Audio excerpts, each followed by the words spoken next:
Western border पर जो Indo पाक बॉर्डर है, इसमें ड्रग्स की जो स्मगलिंग है उसके कारण गांव में जो रहने वाले यंग जनरेशन है वो नशे की हालत में पूरी तरह से लिप्त हो चुकी है। उनको ऐसी लत लग चुकी है कि जिससे कि जनरेशन्स उनकी खराब होती जा रही है। उनका फ्यूचर बिल्कुल खराब हो गया है। शारीरिक नुकसान तो होता ही है उनको, मानसिक तौर पर भी वो लोग बीमार हो गए। नशा मुक्ति अभियान के तहत भारत सरकार के प्रोग्राम के मुताबिक हम लोग हर गांव में इस तरीके की जो अवेयरनेस प्रोग्राम है वो काफ़ी चला रहे हैं। साथ ही साथ नशा मुक्ति अभियान के तहत हम लोग जो गांव में यंग जनरेशन है उनको मोटिवेट करते हैं, इनके दुष्परिणामों के बारे में उनको बताते हैं कि इससे उनको कितना नुकसान हो रहा है। उनका तो नुकसान है ही, उनके परिवार का भी नुकसान है ही, साथ ही जो समाज में जो डेवलपमेंट होनी चाहिए, जो प्रोग्रेस होनी चाहिए वो नहीं हो पा रही है क्योंकि उनका कंट्रीब्यूशन निल है। नशा मुक्ति बोलने से नहीं होगा, इसके लिए आदमी की विलिंगनेस चाहिए। साथ ही साथ जो उसको छुड़वाने के लिए जो फैसिलिटेशन चाहिए वो हम लोग प्रोवाइड कर रहे हैं। हम लोग उसको गेम्स स्पोर्ट्स की तरफ उसको मोटिवेट करते हैं कि स्पोर्ट्स खेलें, उसको अच्छे खान पान का हम लोग अवेयर करवाते हैं। जिस भी तरीके से उसको समझ आती है उसको समझाने की कोशिश करते हैं। दवाइयाँ तो चलो वो लेता रहता है दवाई उसको छुड़वाने के लिए, लेकिन जो उसको मेंटल रोबस्टनेस चाहिए वो नहीं मिल पा रही है। इसी के तहत हम लोगों ने एक ये चैलेंज के रूप में लिया है बॉर्डर एरिया में कि अपने देशवासियों को जो बॉर्डर में रह रहे हैं उनके बच्चों का जो लाइफ है उसको बचा जा सके, उसके लिए हम लोग उनको बहुत अवेयर करवा रहे हैं। उनको इसके दुष्परिणामों के बारे में बार बार बताते रहते हैं जिससे कि उनको नशे की हालत से बचाया जा सके। हमारे जो ऑफिसर साहिबान है बॉर्डर पर, जो एसओ साहिबान है, प्लस जो भी हमारे ऑफिसर्स बटालियन हेडक्वार्टर से यहाँ पर विजिट करते हैं, वो उनको टाइम टू टाइम इसके दुष्परिणामों के बारे में बताते हैं।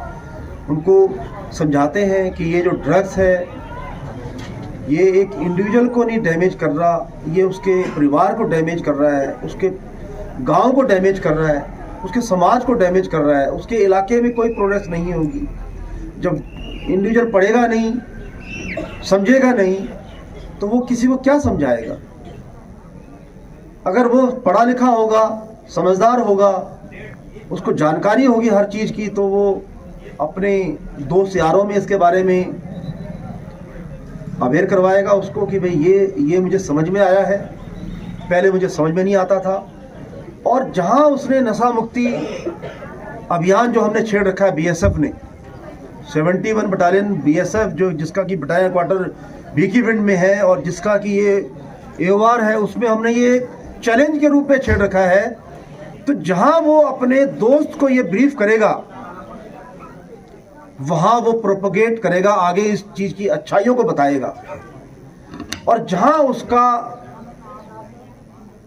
रुझान एक डेवलपमेंट की तरफ बढ़ेगा, ऑटोमेटिकली ये जो ट्रांस बॉर्डर क्राइम है, हीरोइन स्मगलिंग जो हो रही है, ये भी काफ़ी हद तक कम हो जाएगी।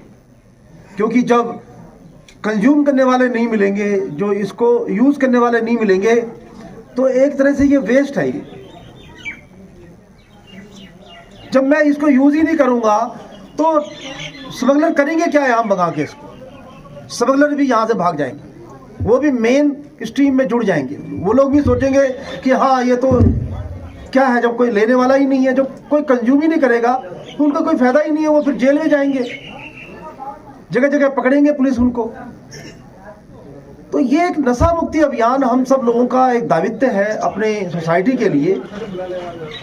अभी मैं एक यहाँ पर जो सोशल वर्कर है उनसे मैं बात कर रहा था इसके बारे में, उन्होंने भी बताया कि वो भी काफ़ी हद तक इस चीज़ के पीछे लगे हुए हैं। ये बहुत अच्छी बात है, समाज के लिए एक अच्छा कार्य है ये।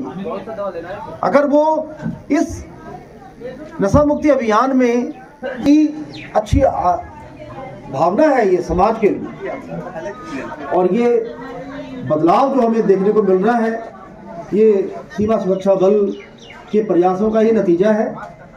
मैं ये समझता हूँ कि वो अपनी ड्यूटी बड़ी मुस्तैदी से कर रही है, जिसके कारण गांव वाले, गांव में जो ग्रामीण लोग रह रहे हैं उनके दिलों में सुरक्षा की भावना के साथ साथ पैदा करने के साथ साथ इस नशा मुक्ति अभियान में भी हम लोग सफल होते नजर आ रहे हैं। और मैं ये चाहता हूँ अपने जितने भी ऑफिसर साहिबान हैं, जो एसओ साहिबान हैं, जो बॉर्डर एरिया में रही से इस नशा मुक्ति अभियान में लगे रहे, और वो दिन दूर नहीं जब पंजाब के किसी भी बॉर्डर एरिया में ये हीरोइन की तस्करी बिल्कुल बंद हो जाए। क्यों? क्योंकि जब कंजम्पशन ही नहीं होगी तो स्मगलिंग ऑटोमेटिकली बंद हो जाएगी। तो गांव के लोग से भी मेरा ये निवेदन है कि इसी तरीके से बढ़ चढ़ कर इसमें हिस्सा लें, भारत सरकार का सहयोग करें और इस नशे की लत से अपने बच्चों को बचाएं।